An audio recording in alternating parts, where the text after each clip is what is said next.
किसान का हाथ पत्थर तोड़ता है, मिट्टी से सोना उगाता है। आज तो तेरी शादी है, कम से कम आज तो ये किसान सेवा बंद कर। कोई आगे बढ़ा ना, गोली मार दूंगा।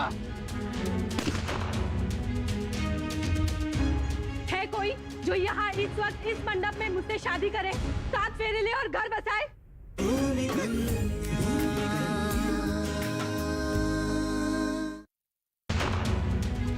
भूमि कन्या, सोमवार से शुक्रवार रात 8 बजे, सिर्फ डीडी किसान पर। हर क्षेत्र में बड़ी ही शिद्दत के साथ अपनी पहचान बनाती महिलाओं की सेहत, दिशा और दशा पर विश्व महिला दिवस पर एक विशेष कार्यक्रम, स्वास्थ्य की चुनौतियां और महिलाओं के अधिकार, एक जागरूकता। स्वस्थ किसान लाइव इस शनिवार शाम 6 से 7 बजे डीडी किसान पर।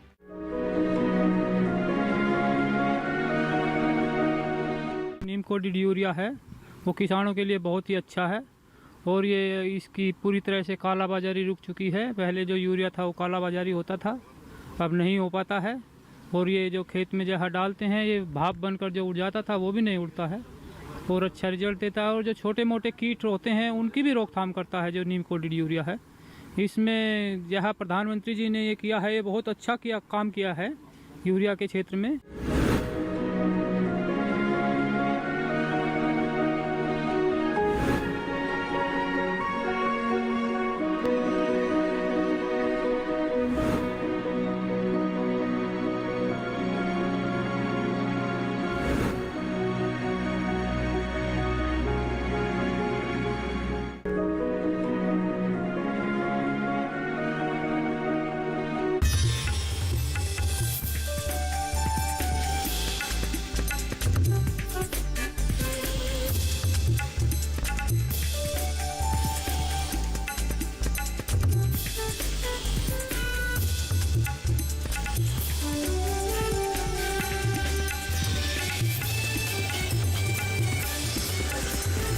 डीडी किसान, बदलते भारत की शान।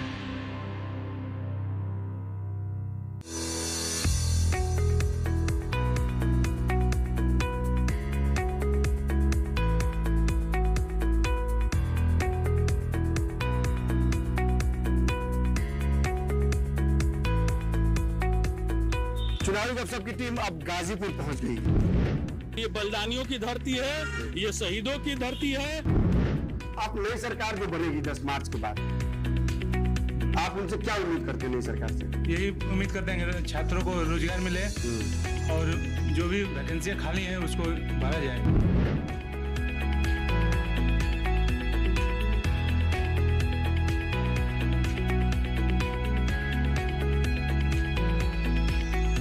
पहले तो हमको गैस वया करके लेना पड़ता था, अब गैस घर तक जाती है। तो सारी सुविधा अगर घर तक हमको पहुंचती है तो वो सरकार तो हम सर्वोपर समझेंगे ही।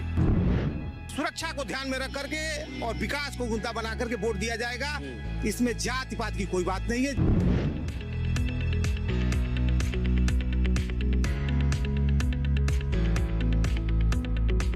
जो रोजगार पे बोलेगा हम उसको वोट करेंगे, जो विकास पे बोलेगा हम उसको वोट करेंगे। नए सरकार से अच्छी उम्मीद करते हैं और यही चाहते हैं कि वो हमारे लिए कपड़ा जो तैयार हो ज़्यादा से ज़्यादा एक्सपोर्ट करने की कोशिश करें और हमें कम से कम रेट में बिजली मुहैया करें। नमस्कार, स्वागत है आपका हमारे खास कार्यक्रम चुनावी गपशप में। मैं हूं कुंदन श्रीवास्तव। चुनावी गपशप की टीम अब गाजीपुर पहुंच गई है। हम गाजीपुर के मोहम्मदाबाद तहसील में हैं। ऐतिहासिक महत्व है इस जगह का। यहाँ शहीदों की एक कहानी है, ये शहीदों की धरती है। हम जिस जगह पे खड़े हैं इसे शहीद भवन कहते हैं।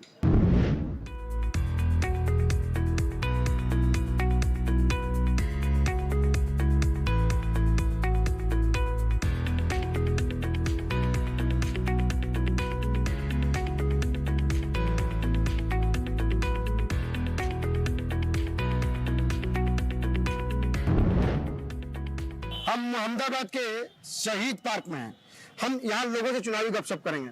लोग हैं यहाँ पे, हम इनसे पूछेंगे, इनसे मन की बातें करेंगे। लेकिन उससे पहले जरा इस जगह के बारे में आपको हम बता दें।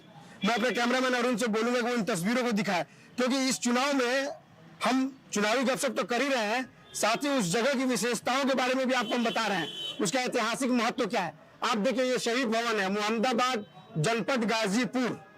अब देखिए, मैं जरा ये अंग्रेजों के जमाने का बना हुआ है। हम धीरे धीरे आपको उस जगह को दिखाएं। देखिए, आप देखेंगे तो ये समझेंगे कि आखिर क्यों यहाँ पे चुनावी माहौल बहुत तेज होता है, चुनावी चर्चाएं बहुत तेज होती हैं। ये देखिए, ये 7 शहीदों का नाम है लिखा हुआ है यहाँ। शहीदाने वतन जिंदाबाद। 1942 ईस्वी में संजय गांधी जी के अंग्रेजों भारत छोड़ो आंदोलन का देशव्यापी जन आंदोलन मोहम्मदाबाद गाजीपुर तहसील भवन पर तिरंगा झंडा फहराने के लिए अमर शहीद डॉक्टर शिवपूजन राय के साथ अपार भीड़, कुछ चुने साहसी युवकों का हिरावल दस्ता का पूरब से तहसील भवन में प्रवेश। पुलिस हमारे भाई का मर्म स्पर्शी नारा, उत्तर में गोलियों की बौछार तथा संगीनों की मार से बरामदे में भारत मां की गोद में वीर गति प्राप्त करने वाले सपूतों का स्मृति पट। आप देखिए, श्री ऋषेश्वर राय, ये इनकी पूरी डिटेलिंग है। शहीदों के नाम लिखे हुए हैं, उनके पिता का नाम लिखा हुआ है, उनका ग्राम लिखा हुआ है, उनकी आयु लिखी हुई है, किस उम्र में वो शहीद हुए हैं, उनकी क्वालिफिकेशन लिखी हुई है। अद्भुत है ये। और ये दरवाजा, ये कमरा जो बंद है, झंडा पर गोली लगा है। ये देखिए झंडा, ये झंडा, वो झंडा आप दिख रहे, मैं कैमरामैन से कहूंगा उनको दिखाएं, अंदर कैमरे में अंदर ले जाए, फोकस करें उसको। वो देखिए, वो झंडा, उस पर गोली के निशान है, उस पर आप देखिए गोलियों के निशान है। ये कमरा बंद है अभी, लेकिन आप देखिए वो झंडा, इसी झंडे को फहराने के लिए देश के सपूत शहीद हुए थे। अब ये देखिए, ये उस समय का ये तिजोरी है, 6.5 फीट गहरा है। ये पैसा इसमें से पोटरी में बांध के इसमें पैसे डाल दिए जाते थे, सरकारी राजस्व इसमें आता था और वो यहाँ इकट्ठा होता था। हम आपको कुछ और चीजें दिखाते हैं। हम चुनावी गपशप कर रहे हैं, हमारी टीम लगातार उत्तर प्रदेश के अलग अलग जिलों में जा रही है। हम वहां चुनावी गपशप, ये देखिए, ये कारागाह है, जेल जिसको बोलते हैं, अंग्रेजों के जमाने का जेल है। ये बंदी गृह है। यहाँ देखिए, यहाँ रखा जाता था। मैं अपने कैमरामैन अरुण से बोलूंगा उन तस्वीरों को दिखाएं। देखिए, ये उस जमाने का था। यहाँ पे लोग शायद संभवतः सोते थे। अब यहाँ फाइल, कुछ पुराने फाइल, कुछ दस्तावेज हैं, और यह भी उसका कमरा है शायद। यहाँ पुराने बक्से आपको मेटल के आपको दिख रहे होंगे। हम इन तस्वीरों को आपको दिखा रहे हैं। और सबसे अद्भुत, इस शहीद भवन के एक सबसे अद्भुत जानकारी आपको हम देने जा रहे हैं। यहाँ एक लाइब्रेरी चलती है, पुस्तकालय है, जहां यहाँ के बच्चे जिनको पढ़ने की सुविधा नहीं है, वो यहाँ आकर पढ़ाई करते हैं। इन बच्चों, ये देखिए कमरा है, वो शहीद पुस्तकालय एवं वाचनालय शहीद नगर गाजीपुर, निःशुल्क सेवा, स्टडी कर रहे हैं। देखिए आप, ये बच्चे लगातार स्टडी कर रहे हैं यहाँ, किताबें, और मुफ्त में किताबें भी मिलती है यहाँ। छोटी सी लाइब्रेरी है, लेकिन बहुत महत्वपूर्ण लाइब्रेरी है। इस पूरे इलाके में कोई लाइब्रेरी नहीं है। ये देखिए, शहीदों की भूमि है, ये शहीदों की धरती है। और हम जरा यहाँ कुछ बच्चों से बात कर रहे हैं। क्या नाम है आपका? अपर्णा राय। अपर्णा, क्या करती हो बाबू? सर, कंपटीशन की तैयारी करती हूँ। कंपटीशन की तैयारी करती हो। और आपकी योग्यता क्या है, क्वालिफिकेशन क्या है? BA third year. BA third year. Vote डालेंगे इस बार? जरूर। किन मुद्दों पर वोट डालेंगे आप? बस जो बच्चे पढ़ रहे हैं, जो मेहनत कर रहे हैं, उनको अच्छी नौकरी मिले, जॉब मिले। आपके इस जनपद में आया मोहम्मदाबाद, यहाँ आप नई सरकार से क्या चाहती हैं और क्या उम्मीद है? क्योंकि मैं देख रहा हूँ कि इसकी कंडीशन बहुत अच्छी नहीं है। हाँ, ये तो है। आप क्या चाहती हैं नई सरकार से यहाँ? बस यहाँ विकास हो, हर चीज की थोड़ा अच्छी से सुविधा हो, हमारे क्षेत्र का विकास हो। अच्छा, जब आप वोट डालने जाएंगे तो आपके मन में क्या क्या मुद्दे होंगे? आप स्थानीय समस्याएं क्या हैं आपके इलाके की? यहाँ पे अरे जैसे स्वास्थ्य का हॉस्पिटल में डॉक्टर नहीं है, ट्रामा सेंटर बना है, लेकिन डॉक्टर नहीं है वहाँ पे। डॉक्टर नहीं है। अच्छा, आप नई सरकार जो बनेगी 10 मार्च के बाद, आप उनसे क्या उम्मीद करते हैं नई सरकार से? यही उम्मीद करते हैं कि छात्रों को रोजगार मिले और जो भी वैकेंसियाँ खाली हैं उसको भरा जाए। जो भी वैकेंसियाँ खाली है उसको भरा जाए। हम लगातार यहाँ उत्तर प्रदेश वाले जिलों में जा रहे हैं। देखिए बच्चे कितनी तल्लीनता से अपनी स्टडी कर रहे हैं, कुछ ऑनलाइन पढ़ाई कर रहे हैं, हम उनको डिस्टर्ब नहीं करेंगे ताकि उनका पढ़ाई डिस्टर्ब ना हो, लेकिन देखिए बच्चे लगातार यहाँ पढ़ाई कर रहे हैं। यहाँ अब कुछ छात्र यहाँ भी खड़े हैं, यहाँ भी लगातार पढ़ाई कर रहे हैं वो। हम इनसे बातचीत करेंगे बाद में, लेकिन हम आपको दिखाना चाह रहे हैं कि आप देखिए ये जगह ऐतिहासिक जगह है, ये बहुत महत्वपूर्ण जगह है। अब मैं आपको कुछ और तस्वीरें दिखा रहा हूं जो शायद ही आपने देखा होगा कि बच्चे कैसे पढ़ाई करते हैं, यहाँ कितनी तपस्या है इनके पढ़ाई में। आप देखिए मैं एक छोटे से इसके अंदर जा रहा हूँ, ये देखिए आप यहाँ देखिए, यहाँ बच्चे लगातार पढ़ रहे हैं। अब मैं अपने कैमरामैन अरुण जी से बोलूंगा वो तस्वीरों को दिखाएं। देखिए बच्चे, कुछ लोग बच्चे यहाँ टेबल लगा के कुर्सी लगा कर पढ़ रहे हैं। हम कुछ लोगों से चलते हैं, आप चुनावी गपशप करते हैं। हम यहाँ लोग खड़े इनसे चुनावी गपशप करते हैं, इनसे पूछते हैं इनके मन की बात, क्योंकि चुनावी माहौल है पूरे प्रदेश में। क्या नाम है आपका? मिथिलेश राय। मिथिलेश राय।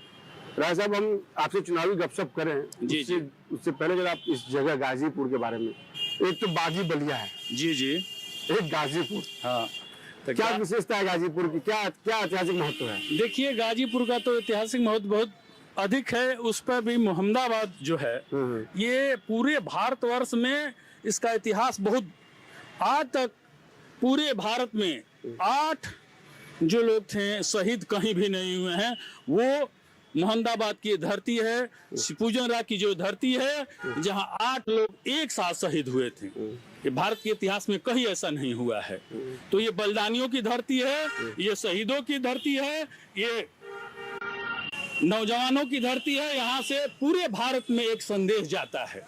किन मुद्दों पर आप अपना वोट डालेंगे?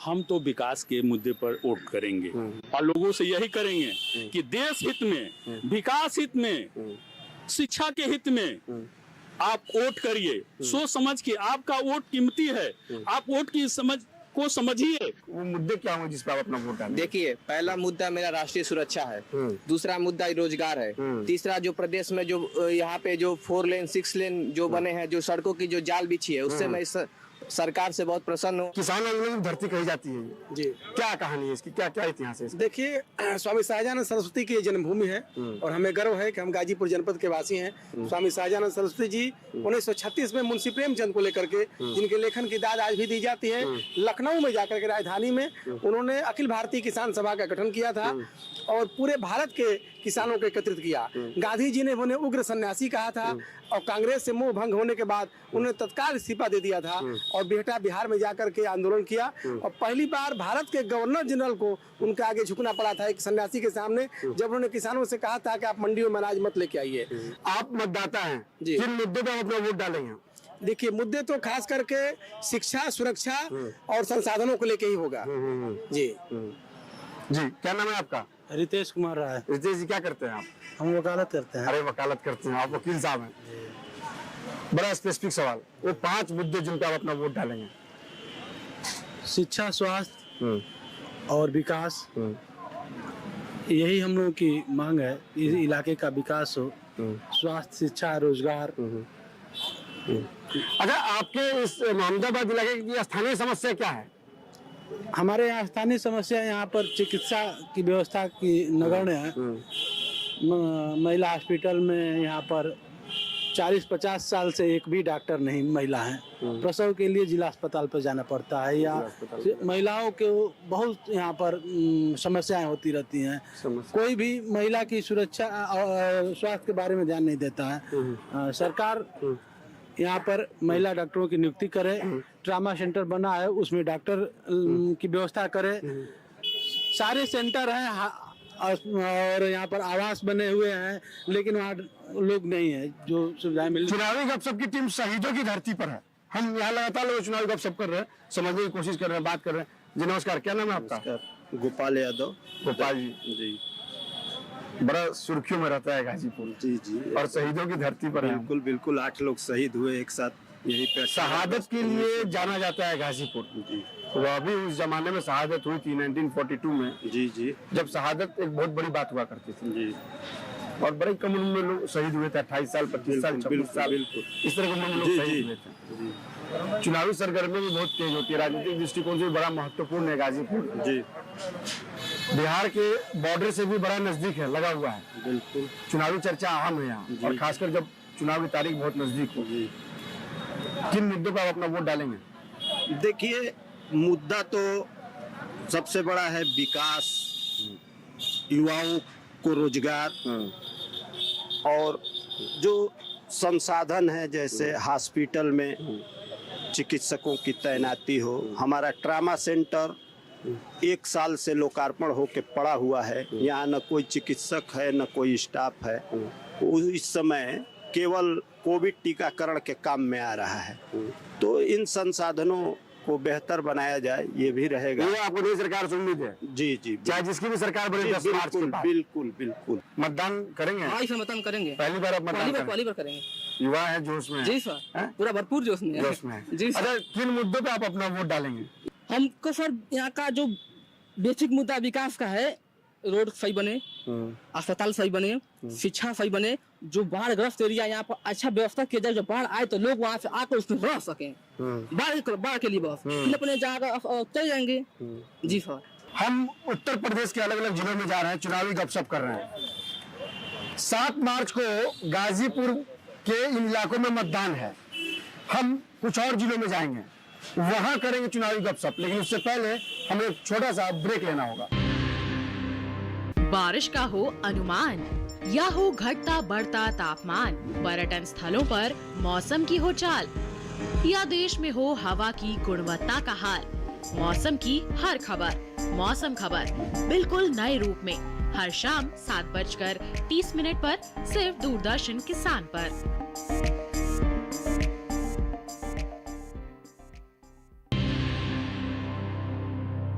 Welcome back. एक बार फिर से हमारे खास कार्यक्रम चुनावी गपशप में आपका स्वागत है। चुनावी गपशप की टीम अब मऊ पहुंच गई है। मऊ में हम लोगों से पूछेंगे वो किन मुद्दों पर अपना वोट डालेंगे, उनसे जानेंगे कि नई सरकार जिसका गठन 10 मार्च के बाद होगा, उनसे उन्हें क्या क्या उम्मीदें हैं। कलात्मक साड़ियों का गढ़ है मऊ, हम वहां भी चलेंगे, वहां भी लोगों से करेंगे चुनावी गपशप, पूछेंगे कि वो किन मुद्दों पर अपना वोट डालेंगे। यहाँ की साड़ियाँ न सिर्फ देश में मशहूर है, बल्कि यहाँ की साड़ियाँ विदेशों में भी बहुत मशहूर है। हम उसके बारे में भी आपको बताएंगे।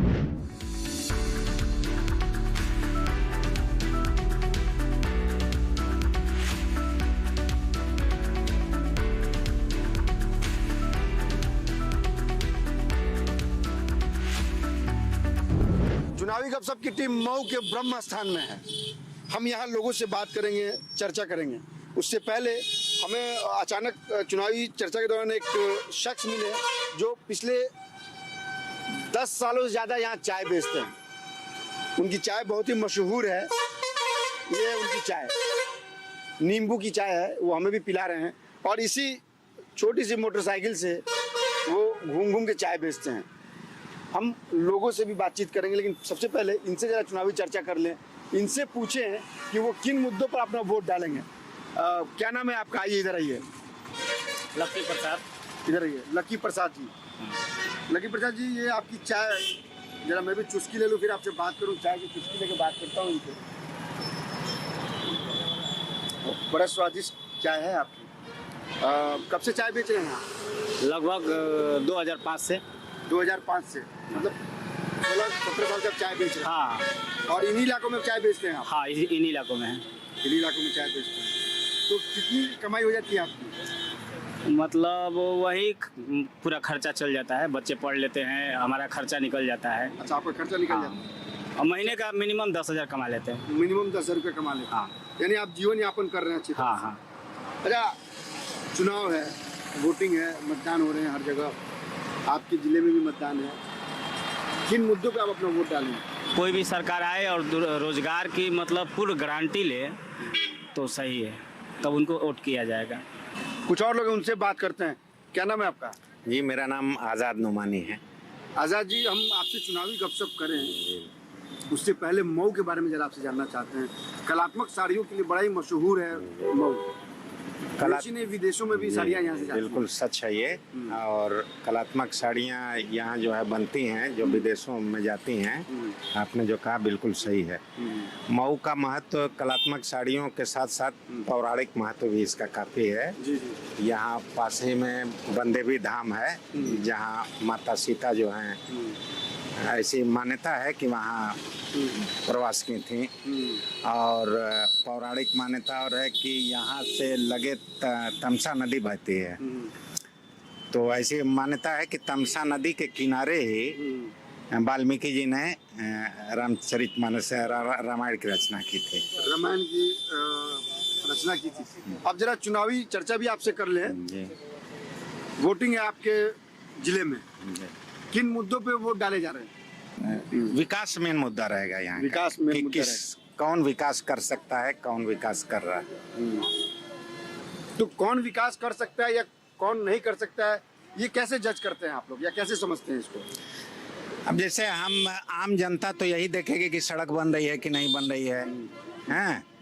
वो स्कूल कॉलेज खुल रहे हैं कि नहीं खुल रहे हैं, हाँ, इंजीनियरिंग कॉलेज बना कि नहीं बना, मेडिकल कॉलेज बना कि नहीं बना, पुल बना कि नहीं बना, ट्रेन जो है हमको साधन मिला कि नहीं मिला, यही सब ना विकास के लिए देखेगी और क्या देखेगी। चलिए, हम चुनावी गपशप कर रहे हैं, यहाँ मऊ में है। क्या नाम है आपका? ओम प्रकाश सिंह। ओम प्रकाश जी, बड़ा स्पेसिफिक सवाल है आपसे। जी बोलिए। वो मुद्दे क्या होंगे जिस पर आप अपना वोट डालेंगे? देखिए, मुद्दे तो बहुत हैं, लेकिन मुख्य मुद्दा शांति का है हमारा। और इस समय हम लोग अमन चैन से हैं, ऐसी कोई बात नहीं है। खादों की सुविधा और गैस उस तक हमारे घर तक पहुंच जाती है। पहले तो हम लोग को गैस वया करके लेना पड़ता था, अब गैस घर तक जाती है। तो सारी सुविधा अगर घर तक हमको पहुंचती है तो वो सरकार तो हम सर्वोपर समझेंगे ही। अच्छा, आपके मऊ में क्या जातीय समीकरण का भी असर पड़ेगा क्या वोटिंग के? नहीं, जाति समीकरण का असर तो सर हर जगह है, कहीं बचा नहीं है, लेकिन फिर इस बार कम रहेगा। हाँ, कुछ कम होगा।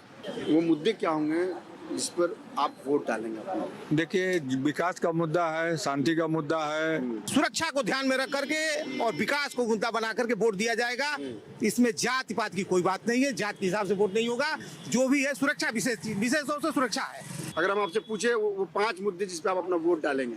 अरे भाई, विकास पे हम देंगे, अपनी सुरक्षा पे हम देंगे।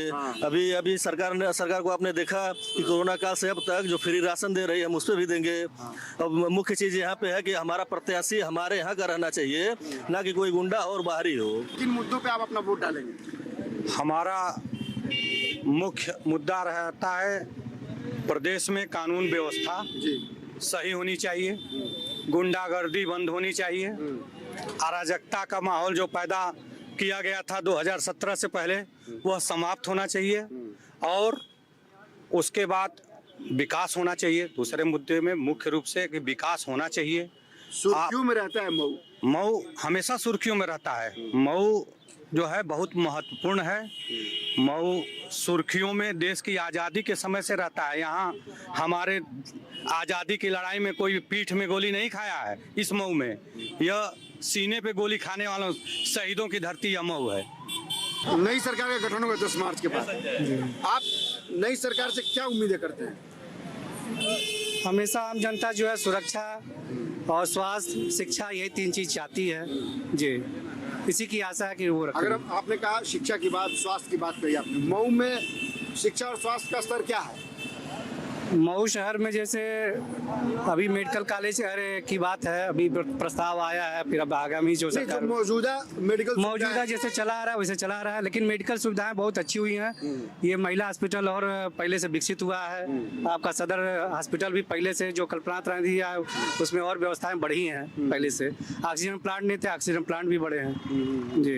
किन मुद्दों पर आप अपना वोट डालेंगे? गुणवत्तापूर्ण शिक्षा, गुणवत्तापूर्ण चिकित्सा। वर्तमान समय में 2 ही चीज मुझे लग रहा है कोरोना महामारी काल के बाद हर व्यक्ति के लिए जरूरी हो गया है। गुणवत्तापूर्ण अगर शिक्षा नहीं रहेगा तो बेरोजगारी रहेगी ही रहेगी, क्योंकि सरकार या पूरा सिस्टम हर चीज को बहुत छान के अब इस्तेमाल करना शुरू की है। मऊ अभी जैसे भाई लोगों ने बताया कि यहाँ चिकित्सा का हब है, लेकिन आपका यहाँ पे आपका 1 नंबर का यहाँ पे जिला महिला हॉस्पिटल है, लेकिन शिक्षा की कमी है तो लोग जिला महिला हॉस्पिटल में न जाके झोला छाप वालों के पास जाते हैं। क्यों जाते हैं भाई? क्यों जाते हैं वहाँ पे? उनका नुकसान होता है, आर्थिक नुकसान होता है, कई तरह के नुकसान होते हैं। क्यों? उसके पीछे ना जानकारी, चिकित्सा और शिक्षा जो आपका नहीं, जागरूकता की कमी है। जब शिक्षा नहीं है तो आपको कोई जागरूक नहीं है, अगल बगल वाले के कहने पे आप चले जाएंगे और सरकारी सिस्टम का प्रयोग नहीं करेंगे। यहाँ पे सदर हॉस्पिटल है, सदर हॉस्पिटल का इस्तेमाल कौन करता है? जो बहुत माने जैसे ऐसे कंडीशन में होता है कि वो गया, नंबर लगाया और दिखाया तो वो कर लेगा, लेकिन जब दिखाने की बात आती है तो वो फंस जाते हैं काकस में और जाके ऐसे हॉस्पिटलों में जाके अपना आर्थिक दोहन करा लेते हैं। बाद में चिल्लाते हैं सरकार कुछ नहीं कर गए, सरकार कुछ नहीं करे। तो फिर मैंने बोला कि रोजगार का जुड़ा हुआ मामला शिक्षा से, क्योंकि नकल भाई निश्चित है कि अपना छोटा भाई ही कोई ऐसा होगा जो नकल कराने के लिए हमें मैसेज करेगा कि भाई तुम निकाल लोगे। हमने मऊ के ब्रह्म स्थान में लोगों से चुनावी गपशप की, उनसे पूछा कि वो किन मुद्दों पे अपना वोट डालेंगे। हम मऊ के कुछ और इलाकों में चलेंगे और वहां करेंगे चुनावी गपशप, उनसे पूछेंगे कि वो किन मुद्दों पर अपना वोट डालेंगे।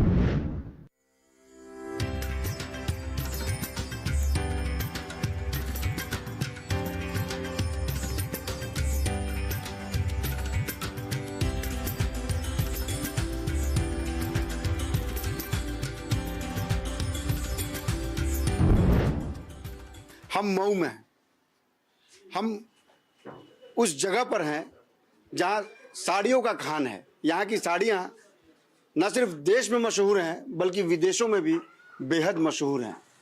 यहाँ की साड़ियाँ जो दिखती हैं उस जगह पर हम हैं। कैसे बनती है ये आज आप आपको बताएंगे। साथ ही हम यहाँ चुनावी गपशप भी करेंगे।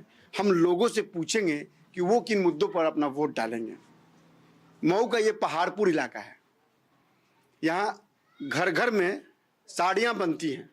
हम ऐसे ही एक घर में हैं और यहाँ आप देखिए ये साड़ी बनने का पूरा प्रोसेस है, धागा है ये। ऐसे ऐसे करीब लोग बता रहे थे कि 6 से 7 हज़ार धागा इस्तेमाल होता है इन साड़ियों के बनाने में। ये पावर लूम चलाते हैं, इसे शायद पावर लूम कहते हैं। आप जरा आज ही जरा बताएं क्या है, कैसे बनता है ये, तब उसके बाद आपसे हम चुनावी गपशप करेंगे। कब से चल रहा है ये पावर लूम? अरे चल रहा है करीब करीब 25 साल से। 25 साल से चल रहा है। और यहाँ मतलब कि साड़ी जो है कई तरह की तैयार होती है और मतलब कि यहाँ ज़्यादातर बुनकर लूम चलाते हैं। बुनकर लूम चलाते हैं।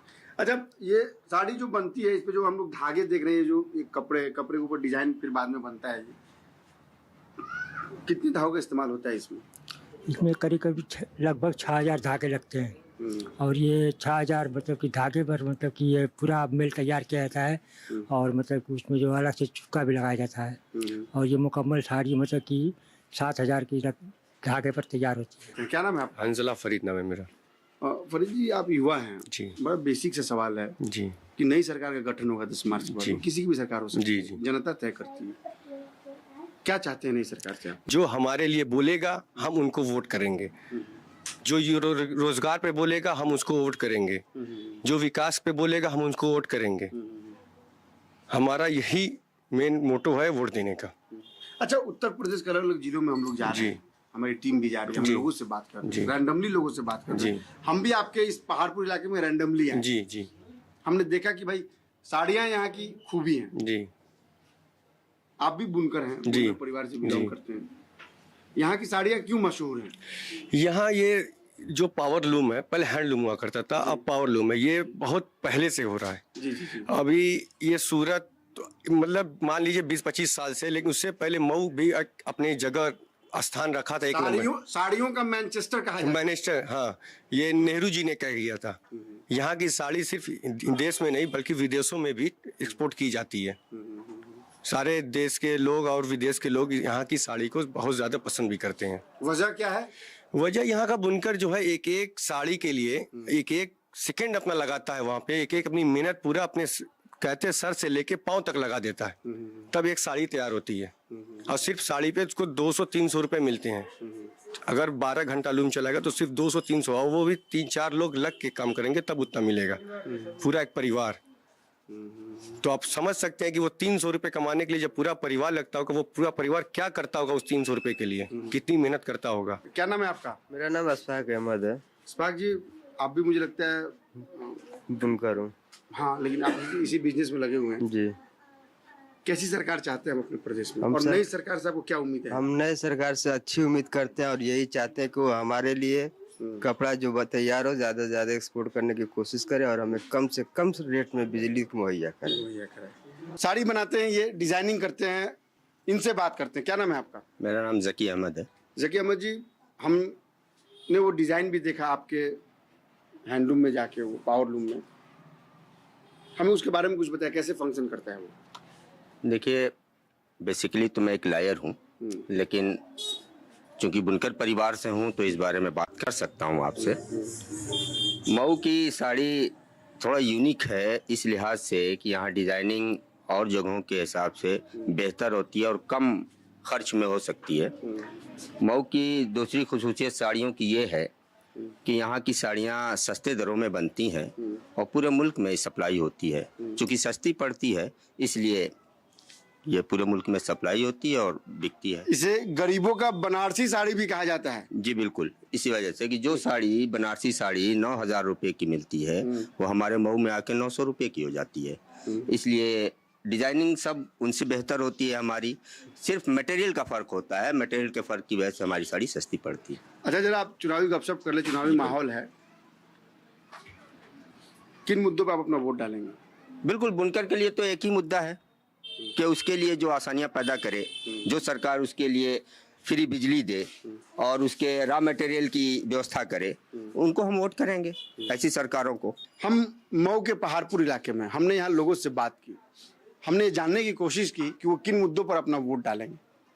हम कुछ और जिलों में चलेंगे और वहाँ करेंगे चुनावी गपशप।